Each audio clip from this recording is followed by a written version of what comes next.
নবীজি বলছেন সাল্লাল্লাহু আলাইহি ওয়াসাল্লাম, একটা মৃত গাধাকে দেখে বলছেন, সাহাবীরা তোমরা কি কেউ এই গাধাটাকে 1 দিরহামের বিনিময়ে কিনবে? কান কাটা মৃত বলে আছে, এই গাধাটাকে কিনবা 1 দিরহাম দিয়ে? সাহাবীরা বলছেন, মাংনা দিলেও তো কিনবো না। ইয়া রাসূলুল্লাহ, যদি ফ্রিও কেউ দেয়, বিনামূল্যে দেয়, তাও তো নিব না। তখন নবী সাল্লাল্লাহু আলাইহি ওয়াসাল্লাম বলছেন, এটাই হচ্ছে আল্লাহর কাছে দুনিয়ার এক্সাম্পল।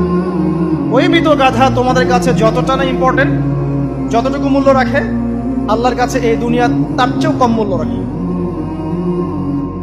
এই দুনিয়াতে তো সব ফয়সালা হবে না। আমরা তো হতাশ হয়ে যাই না যে দুনিয়াতে এমন কেন, এটা কেন, ওইটা কেন। দুনিয়া এটারই জায়গা। দুনিয়া সবকিছুর কনক্লুশনের জায়গা না, সবকিছুর পরিসমাপ্তির জায়গা হচ্ছে কিয়ামতের মাঠ। ওই দিন যে সফল সে সফল, যে ব্যর্থ সে ব্যর্থ। দুনিয়ার বাড়ি গাড়ি, স্ট্যাটাস, চাকরি বাকরি, ইজ্জত সম্মান, এটা সাফল্য ব্যর্থতার মানদণ্ড নয়, চূড়ান্ত মানদণ্ড নয়। চূড়ান্ত মানদণ্ড কি? ফামান যুহজিহা আনিন নার ওয়া উদখিলাল জান্নাহ ফাকাদ ফাজ। যাকে জাহান্নাম থেকে বাঁচানো হবে, জান্নাতে প্রবেশ করানো হবে, পুলসিরাত পার হতে পারবে, এই একমাত্র ব্যক্তি সফল। সাফল্যের সংজ্ঞাটা জেনে রাখবেন, তাহলে আপনি দুনিয়াতে হতাশ হবেন না ইনশাআল্লাহ। এবার কি হলো, যখন আদম আলাইহিস সালাম সমস্ত নাম শিক্ষা দেওয়া সমস্ত নাম বলে দিলেন, এখানে নাম মানে কিন্তু খালি নাম নয়, জ্ঞান বলে দিলেন, তখন আল্লাহ রাব্বুল আলামিন ফেরেশতাদেরকে বললেন, তোমরা সবাই এখন আদমকে সিজদা করো। ওয়া ইয কুলনা লিল মালাইকাতি ইসজুদু লি আদম। আল্লাহ পাক এবার বলছেন, আমি সমস্ত মালায়েকাকে বললাম তোমরা আদমকে সিজদা করো। ফাসাজাদু, সবাই সিজদা করলো, ইল্লা ইবলিস, ইবলিস সিজদা করলো না। কেন করলে না? ইবলিসকে বলা হচ্ছে, ইয়া ইবলিস মা মানাকা আল্লা তাসজুদা ইয আমারতুক। তোমাকে কে নিষেধ করলো সিজদা করতে ওই আদমকে যাকে আমি আদেশ করেছি? কে নিষেধ করলো? তখন ইবলিস বলছে, খলাকতানি মিন নার ওয়া খলাকতাহু মিন তিন। আমাকে সৃষ্টি করেছেন আগুন দিয়ে আর আদমকে সৃষ্টি করেছেন মাটি দিয়ে, আমি কিভাবে তাকে সিজদা করতে পারি? ইবলিস বলতে চাইলো যে আপনি যে বলছেন আদমকে সিজদা করো, আদম তো মাটির তৈরি, আমি তো আগুনের তৈরি, তাহলে আপনি ভুল বলছেন। নাউজুবিল্লাহ। আগুন কেন মাটির সামনে নত হবে? মাটি আগুনের সামনে নত হওয়া উচিত। তার কেয়াস হচ্ছে এমন। কেয়াস মানে কি? তার এটা কি? হ্যাঁ, তার এটা যুক্তি, তার এটা যুক্তি এবং দর্শন যে আমি কেন তাকে সিজদা করব? আমি তো আগুনের তৈরি আর আদম হচ্ছে মাটির তৈরি। তো খলাকতাহু মিন নার ওয়া খলাকতানি মিন তিন, খলাকতানি মিন নার ওয়া খলাকতাহু মিন তিন। আমাকে সৃষ্টি করেছেন আগুন দিয়ে, আদমকে সৃষ্টি করেছেন মাটি দিয়ে। আবা ওয়াস্তাকবারা, আল্লাহ পাক বলছেন সে উদ্ধত হলো এবং অহংকার প্রদর্শন করলো।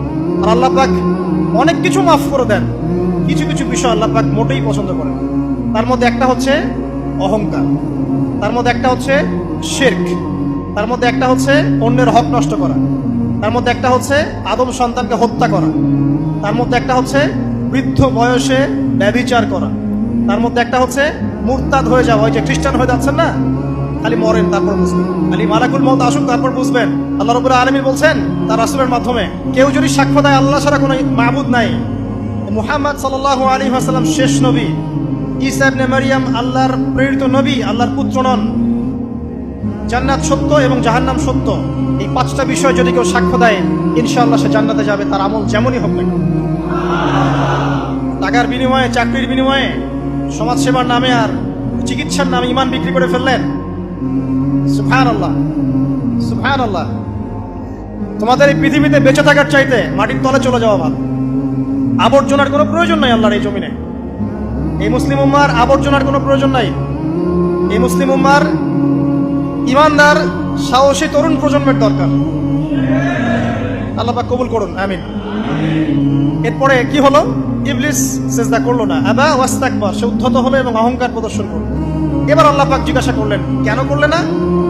কেন করলে না? সে বললো যে আগুন দিয়ে সৃষ্টি করেছেন আমাকে, তাকে সৃষ্টি করেছেন আপনি মাটি দিয়ে, সো আপনি ভুল, আমি সঠিক, আমি কেন তাকে সিজদা করব? আল্লাহ পাক তখন আর তার প্রতি রহম করলেন না। আল্লাহ পাক তখন তাকে বলছেন, ফাখরুজ মিনহা, এখান থেকে বেরো। আল্লাহ পাক যেমন গফুর রহিম, আরহামুর রহিমিন, ঠিক তেমনি আল্লাহ পাক শাদীদুল ইকাব, কঠিন শাস্তিদাতাও বটে। আল্লাহ পাক শুধু কি দয়াই করবেন, শাস্তি দিবেন না? দিবেন। ফাখরুজ, অপদস্থ হয়ে, লাঞ্ছিত হয়ে এখান থেকে বের হয়ে যাও। এখানে অহংকার করার অধিকার তোমাকে দেওয়া হয় না, এখান থেকে বের হয়ে যাও। এবার ইবলিস বের হয়ে যাচ্ছে। বের হয়ে যাওয়ার সময় ইবলিস বলছে রব্বি। কি বলছে? রব্বি। দেখেন, ইবলিস আল্লাহকে বলছে রব্বি, মানে ইবলিস আস্তিক, ইবলিস কি আস্তিক ইবলিস আল্লাহ বিশ্বাস করে।